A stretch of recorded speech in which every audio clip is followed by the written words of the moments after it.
பேராசிரியர், இன்னொரு சந்தேகம் என்னென்னா எனக்கு ஏற்கனவே 1974 அந்த ராஜமன்னார் குழு இந்த மாநில சுயாட்சி தொடர்பாக ஒரு அறிக்கை சமர்ப்பித்து தீர்மானமாக நிறைவேற்றி அது மத்திய அரசுக்கும் அனுப்பி வைக்கப்படுகிறது.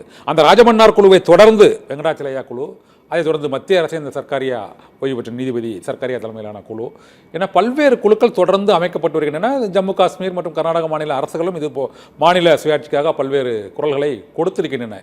இந்த சூழ்நிலையில் அந்த பழைய ராஜமன்னார் குழு அறிக்கையில் தீர்மானத்தில் நிறைவேற்றப்பட்ட அம்சங்களுக்கும் இன்று இந்த குரியன் ஜோசப் தலைமையிலான குழு அமைக்கப்படும் என்று அறிவித்துள்ள இந்த தீர்மானத்திற்கும் என்ன வித்தியாசம் சார்? அன்று என்ன உரிமைகள் கேட்கப்பட்டது அதே உரிமைகள் தான் இப்போது நாம் கேட்கிறோமா அல்லது வேறு புதிய உரிமைகள் கேட்கிறோமா சார்? இப்போ புதிய புதிய பரிமாணங்கள், அதாவது தலைப்பு ஒன்றாக இருக்கலாம்.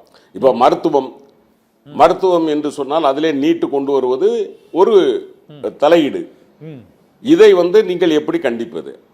இதுக்கு ஒன்றிய அரசுக்கு உரிமை இருக்கிறது. அதாவது 74 அன்றைய ராஜமன்னார் கமிட்டியில் கொடுக்கப்பட்ட ஆலோசனைகள் அல்லது ரெக்கமெண்டேஷன்ஸ், பரிந்துரைகள், அவை அன்று 74க்கு பிறகு 75 இன்றைக்கு வரைக்கும் ஏறத்தாழ 50 ஆண்டு காலம் இந்த மாநில அரசுகள் எவற்றையெல்லாம் இழந்திருக்கிறது, என்னென்ன உரிமைகளை இழந்திருக்கிறது, மறைமுகமாக ஒன்றிய அரசு எப்படி தன் அதிகாரத்தை இன்ஃபில்ட்ரேட் என்று சொல்லக்கூடிய வகையில் ஊடுருவி இருக்கிறது. இதையெல்லாம் படித்து அதிலும் மிக தெளிவாக மாண்புமிகு முதலமைச்சர் சொல்லி இருக்கிறார், without affecting the integrity of the nation, இந்த தேசிய ஒருமைப்பாட்டை பாதிக்காத வகையில் நாம் மாநில உரிமைகளை எப்படி பெற முடியும் என்பதை அவர்கள் நமக்கு ஆலோசனை வழங்க வேண்டும் என்றுதான் மாண்புமிகு முதலமைச்சர் இந்த குழுவை அமைத்திருக்கிறார். ஒரு 50 ஆண்டு காலத்தில் உள்ளபடியே நான் என்ன கேட்கிறேன் என்றால், ஒரு குடும்பத்தில் தாய், தகப்பன், பிள்ளைகள் என்று இருந்தால் அந்த பையன் வளர்ந்து அல்லது அந்த குழந்தை வளர்ந்து ஒரு 20-22 வயது வர்ற வரைக்கும் அந்த தகப்பன் என்ன சொல்லுகிறாரோ அல்லது தாய் என்ன சொல்லுகிறார்களோ அதை கேட்டு நடந்து கொள்கிறார்கள் பெற்றோர்கள். அதன் பிறகு அந்த குழந்தைக்கு கொடுக்க வேண்டிய உரிமையையும் சுதந்திரத்தையும் கொடுத்து அந்த குழந்தையும் சேர்ந்து உழைக்குமே ஆனால் அந்த குடும்பம் மேலும் வளரும். இதைத்தான் நாம் சொல்லுகிறோம். எங்களுக்கு அன்றைக்கு நீங்கள் பயந்தீர்கள் இருக்கலாம், ஏனென்றால் அன்றைக்கு பல பிரிவினைவாதங்கள் நடந்தது, பாகிஸ்தான் பிரிந்து போனது, வடகிழக்கு மாநிலங்கள் இன்றைக்கும் மாநிலங்களை பிரித்து கேட்டுக்கொண்டிருக்கிறார்கள். இந்த சூழ்நிலையில் உங்களுக்கு அன்றைக்கு பயம் இருந்திருக்கலாம்.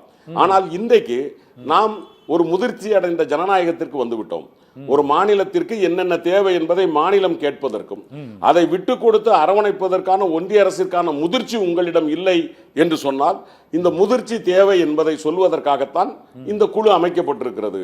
ஓகே பேராசிரியர், அதை நீங்கள் சொன்னதை முதலமைச்சரும் இன்னைக்கு பேரவையில் அதை அழகா சொன்னாங்க. ஒரு தாய்க்கு தான் அந்த குழந்தைக்கு என்ன தேவை, அதை எப்படி வளர்ப்பது என்பது தெரியும் என்பதை இந்த மாநிலங்களுக்கும் மத்திய அரசுக்கும் இடையேயான உறவை கூறினார்கள். இதே போல இதற்கு முன்பு இந்த மாநில சுயாட்சி பற்றி கூறியவர்களும் அந்த கடிகாரத்தில் உள்ள முள், அந்த நிமிட முள்ளும் அந்த மணி நேர முள்ளும் ஒவ்வொன்றும் ஒவ்வொரு பணியை செய்கின்றன. இதில் இந்த நிமிட முள் முழுமையான பங்களிப்பு அளித்தால்தான் அந்த மணி நேரம் முழுமையாக சொல்லணும். அதனால் ஒரு நாட்டின் வளர்ச்சிக்கு ஒரு மாநிலத்தின் வளர்ச்சியும் முக்கியம் என்பதை குறிப்பிட்டு ஏற்கனவே சொல்லியிருக்கிறாங்க. இன்றைக்கி முதலமைச்சரும் சொன்னாங்க, அதை நீங்களும் அதை சிறப்பாக அதை கோடிட்டு காட்டினீங்க, அதில் இந்த மாற்று கருத்தும் இல்லை.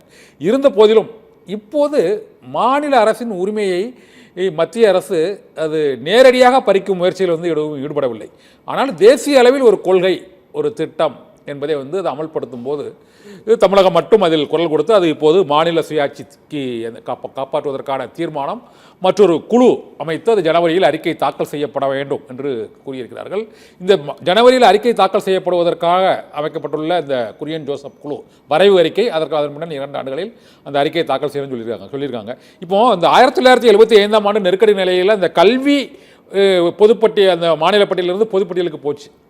வேற ஏதாவது மாநில பட்டியலிருந்து பொதுப்பட்டியலுக்கு போயிருக்கா சார்? மொத்தம் 6 போயிருக்கு. அதாவது கல்வி போனது, காடுகள் என்று சொல்லுகிற ஃபாரஸ்ட் போனது, விலங்குகள் பாதுகாப்பு, பறவைகள் பாதுகாப்பு என்று protection of wild animals and birds அந்த துறை போனது. அதோடு சேர்ந்து நீதிமன்றங்களை பராமரிக்கக்கூடிய constitution of courts and its organisation என்கிற அந்த அதிகாரம் நம்மை விட்டு போனது.